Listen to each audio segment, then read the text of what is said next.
All right, so let me ask you a question as we start. What are you known for?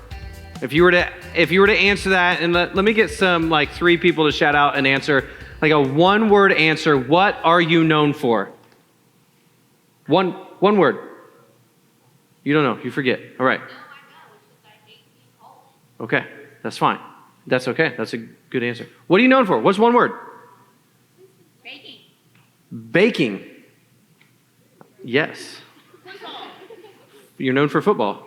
Okay. One more. What are you known for? Come on. Red Bull. Red Bull. Okay. All right. That'll work. None of those answers that you gave are your identity, right? Baking's not your identity. Football's not your identity. Red Bull, hopefully, is not your identity, right? But sometimes when we think about what we're known for, we think about the things that people know about us, right? Or that we always talk about or something like that. And I'm not sure how each of you would answer that question. Maybe if I took out the one word, just to ask you a question and say, hey, what are you known for? I don't know how you'd answer that. I don't know the criteria that you'd use. And I also don't know if you are the right person and qualified to answer that for yourself. Because oftentimes what you're known for is what other people know you for, not by what you think that you're known for. Tonight we're going to start a new series that's called Pass It On. And really what this is all about is what it looks like to pass on your faith to others, right? Sharing your faith with other people. The church word for it is evangelism, right? What it means and what it looks like to share Jesus with people in your life. And so we're talking about passing on your faith to others. And I'm going to start this conversation over the next couple weeks with a topic that we don't always talk about, at least we don't talk about from the platform up here.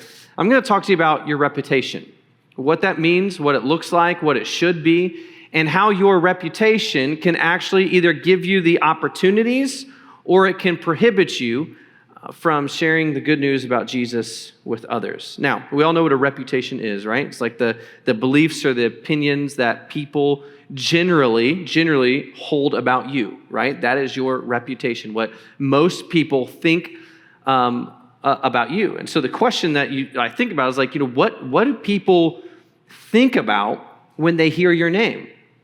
Right? That might be what your reputation is. When they hear your name, what comes to mind in their thoughts, right? That's what a reputation is. And so, but before we go any further, there's something that I need you to understand, because we're going to talk about how this is going to give you opportunities or prohibit you. But here's what I need you to understand is this right here. Your character is more important than your reputation. Okay? Did you hear what I said? Your character is more important than your reputation. Your character is who you really are on the inside. Your reputation is what other people think that you are, okay? Now, I'm going to spend the rest of my time talking about your reputation because it's important in this conversation, but I need you to understand before I do the rest of this, is your character, who you really are on the inside, is more important than your reputation, okay? So, don't skip the line, don't skip this step of trying to become something that you're really not, because your character is more important. But I have to also tell you this, is that no one has a perfect reputation with everybody, okay?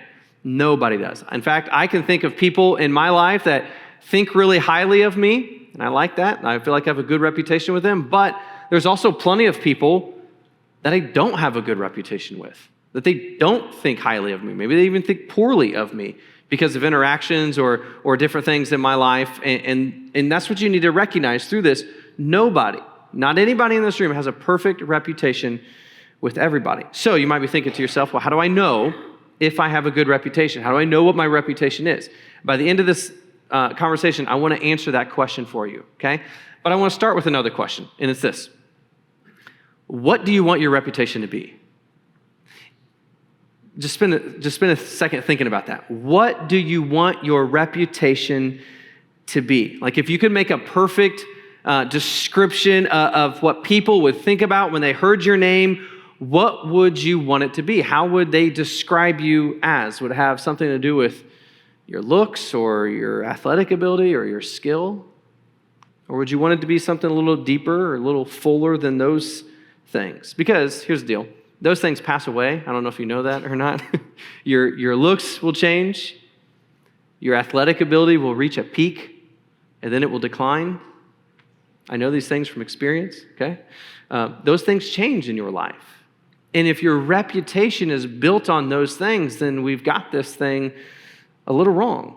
So you want your reputation to be built on something different. I want you to lean into this conversation tonight because it has the opportunity, it has the chance to give you moments in your life where you have the opportunity to share Christ with other people if your reputation is in a good place, but it also has the opportunity to prohibit you from having the chance to share about Jesus because of your reputation.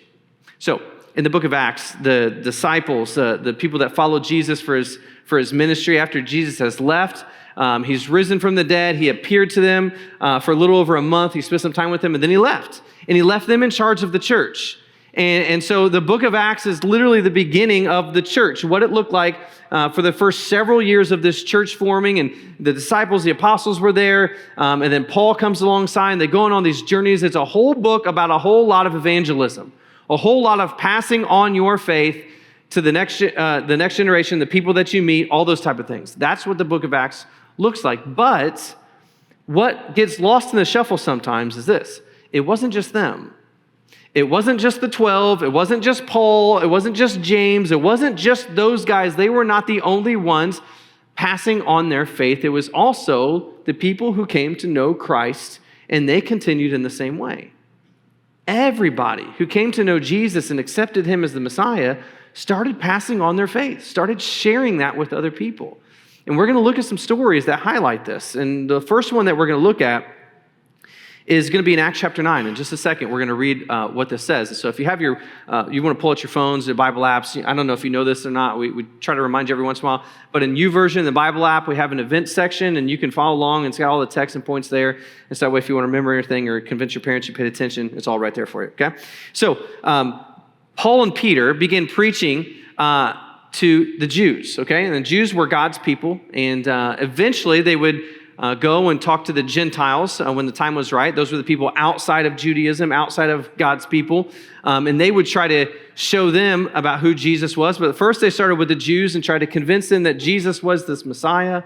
And then they reached out and spread and started talking to everybody about Jesus. And one of the stories that we get is about Peter as he enters into this Gentile town in an experience that he has. And it shows and it highlights to us, at least to me, the importance of a reputation. And this is what I want to show you tonight. And so in Acts chapter 9, we see this incredible story starting in verse 36. It says, there was a believer in Joppa named Tabitha, which in Greek is Dorcas. She was always doing kind things for others and helping the poor. About this time, she became ill and she died. Her body was washed for burial and laid in an upstairs room. But the believers had heard that Peter was nearby at Lydda. And so they went and sent 2 men to beg him, please come as soon as possible. And so Peter returned with them. And as soon as he arrived, they took him to the upstairs room.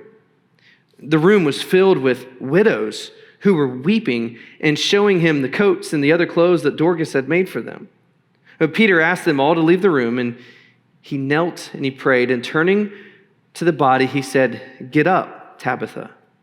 She opened her eyes, and when she saw Peter, she sat up, and he gave her his hand and helped her up, and then he called in the widows and all the believers, and he presented her to them alive. The news spread throughout the whole town, and many believed in the Lord. Now, this is an incredible story, and we're not going to focus on the incredible part, okay? And the incredible part is that Peter steps into this room and by the power of God raises this woman from the dead. Only the Holy Spirit can give Peter this power, and I want you to recognize that, but that's not what we're going to focus on. What we're going to focus on is this woman named Tabitha. Now, I'm going to call her Tabitha for the rest of the night because her Greek name, Dorcas, I don't think translates very well into U.S. English, okay? And I want you calling her Dorcas. Let's call her Tabitha, okay? That's her Hebrew name. And Tabitha has an incredible story that's only a few sentences. This is all that we really know about her. And we're going to focus on her reputation. And so the question that this message is going to answer is this, is how do you judge your reputation? How do you know what your reputation is? And so how do you know if you have a good one? So I'm going to give you 2 questions tonight.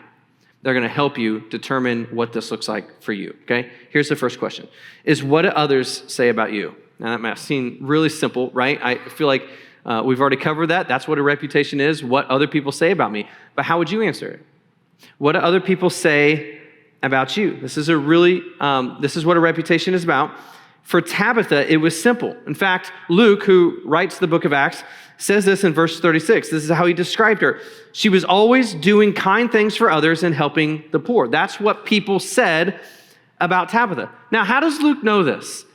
Why does Luke, who writes the book of Acts, describe Tabitha this way? He wasn't there, okay? Luke was not there when this happened. He had not joined the journey yet.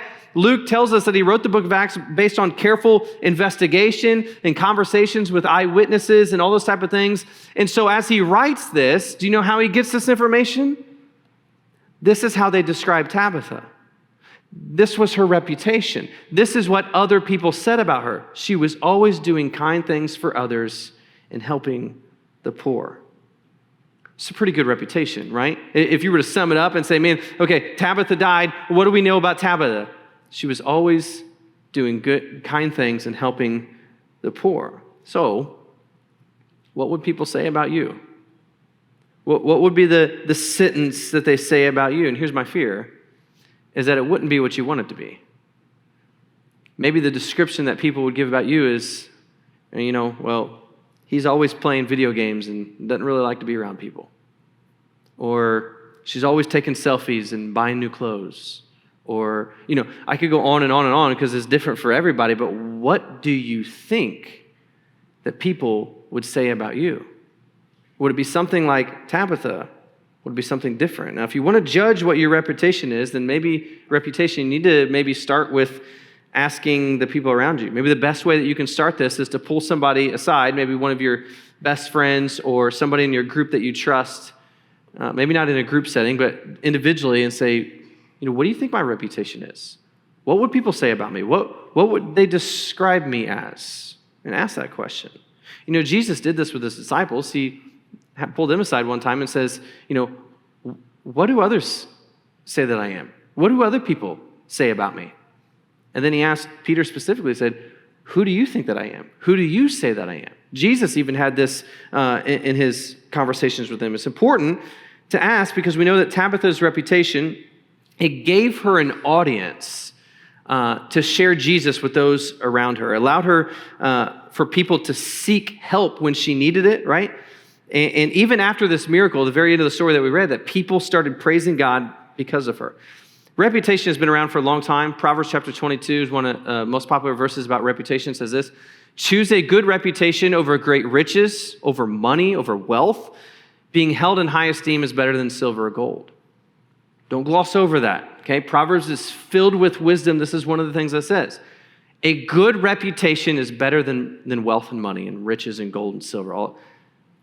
One of the things that our world highlights and promotes is wealth and all those type of things. And here we learn that a reputation is better than those things. Now, about a week and a half ago, I sat in the freshman boys small group, the Waymakers. I was there on the Wednesday night, and Todd was leading the discussion. They were talking about prayer, and one of the things that came up, Todd was telling a story about how he was at work, and people at his work would start asking him to pray for them, right? You know what I'm talking about. You told the story, okay? So, and so as he tells this story, he kind of says, that people had recognized and know that he's a Christian and knows that he prays and even has prayed in front of them. And so he tells a story about how in multiple moments, people have come up to him at the Home Depot and basically said, hey, I've got this going on, or my family and this and this and this. Will you pray for me? And that wasn't just one time, it was multiple times. And so what I came to realize, and though he was talking about prayer, I recognize like this, for some reason, T Money has built a reputation at his workplace that he prays. And that he will pray for you. And so now people have come up to him and said, will you pray for me? Will you pray with me right here and right now in the paint section, right? And it's like, that's part of your reputation. And so these things are important to recognize, is that your reputation gives you these opportunities. What do other people say about you? Because at some level, they don't just call him the paint guy. They say, that's the guy that will pray for you. And it gives them an opportunity. So what do they say about you? Because what people say about you will either help you have an opportunity to talk about Jesus, or it will prevent it. If you build a reputation that allows it, you'll have those opportunities. If you built a reputation that's different than that for some other reason, may disqualify you or your words. So I want to encourage you to think about this. Just to think what your reputation is based on and what other people say about you. Now, before I go to the last point that I have in the second question, I want you to recognize this. Just for a second, listen to me. Some of you may in this moment just feel, okay, I get all that, but I've done things, I've messed up, I've said things, whatever it is, and you may feel like your reputation is already something that you don't want it to be, for whatever reason, right? And you don't know how to get out of that. I need you to know, because this is true in Scripture, and I've seen it in my life, that doesn't have to be the end of your story. That doesn't have to be your permanent reputation, okay? You can change it. It's going to take work. Doesn't happen over time. But no matter what you've done or what you've said or how you've treated people, it can change. You just have to make that choice to work in that direction. So hear me on that. That's why I also want you to ask this question, is this: what are you doing to establish your reputation? Okay? All of us have some type of reputation, and all of us have built it on some level based on what we say or how we treat people or what we've done. We've all built our reputation based on some things in our life. And so there's always ways that you can build and establish your relationship. Think back to our story with Tabitha, okay? You know, what was her reputation? That she's always doing kind things for people and helping the poor. Well, why was that? Why was that her reputation? Well, she was helping these widows, right? And we know that these widows were poor, well, because they were widows. And so here's what happens. After Peter comes and he does this miraculous thing, or as he's on his way and he gets to the house, she's upstairs, she's dead, right? Who's there? This is what we read in verse 39. It says this: the room was filled with widows who were weeping. They were like weeping and showing him all the coats and the other clothes that Tabitha had made for them, right? How'd she build this up? That she was doing kind things and helping the poor? She made clothes for them, right? And so much so that when she had passed away and she was dead, these women showed up and they're crying. And they've sent someone to get Peter so they can maybe do something for her. And they're saying, they're basically flaunting. Look what Tabitha did. Look at the clothes that she made for us. That's how she built her reputation. She worked for it. She did something. That's what I want you to see. So she did something. She made these coats for them. She worked for her reputation, and the same is true with you. If you want your reputation to be, anything really, you're going to have to work for it. You're going to have to do something. It doesn't just come. It's not just given to you. Jesus had a reputation too. I don't know if you know this. In fact, we can look in the Bible a lot about the things that people say about Jesus, all that kind of stuff. But maybe one of the things that, if you're kind of like skeptical about the faith or the Bible and all that kind of stuff, maybe we look outside the Bible. What did people who didn't write the Bible say about Jesus? How did they describe him? Well, there was a Jewish historian who was not a Christ follower, who named Josephus, who wrote a bunch of things called the Antiquities of the Jews, described this Jesus character. This is what he said. He said in his history, he says, now there was about this time Jesus, a wise man, if it be lawful to call him a man, for he was a doer of wonderful works, a teacher of such men as received the truth with pleasure. He drew over to him both many of the Jews and many of the Gentiles. A non-biblical description of Jesus. A doer of wonderful works, a teacher, someone who drew people to him, both Jews and Gentiles. That's how Jesus was described, his reputation. And it enabled him audiences and opportunities to talk about the Father. So here's what I want you to do. I don't have time to do all this. I put down 3 things. I was going to spend more time on this, but I just don't have. What should you do, okay? If you want to have a good reputation, what do I want you to do with this? With someone, here's the 3 things that I would say, is I want you to take an inventory. Try to take an inventory of your reputation, however you want to do that. You want to ask somebody close to you. Maybe you want to sit in your small group and say, hey guys, what do other people say about me at school? That's up to you, okay? Take an inventory. Find out what you think maybe where your reputation is. Now, I'm not saying it necessarily has to be good or bad. Maybe you find it in the middle and be like, man, I'm not really known for anything. Take an inventory. Come up with a plan.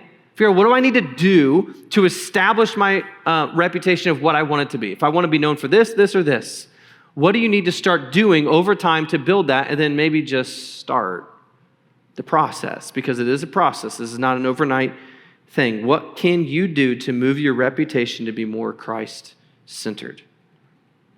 When other people see Christ in you, that's when your reputation is where it needs to be. You want to know if you have a good reputation? Do other people see Jesus in you in different moments of your day? And this matters because people see you live. You know this. Peter told the church this in 1 Peter chapter 2. He said, be careful to live properly among your unbelieving neighbors. Then even if they accuse you of doing wrong, they will see your honorable behavior, and they will give honor to God when he judges the world. Your reputation matters. Here's what I want you to take away. Your life should pass on the good news about Jesus. Before we get to what to say, how to have those moments, your reputation, your life should pass on, give you the opportunity to talk about Jesus. When we begin to do this, as Tabitha had this type of reputation, people will notice, and people will say the right things and will give you those opportunities. So take a look at your reputation and start the process of moving it to be a little bit more like Jesus.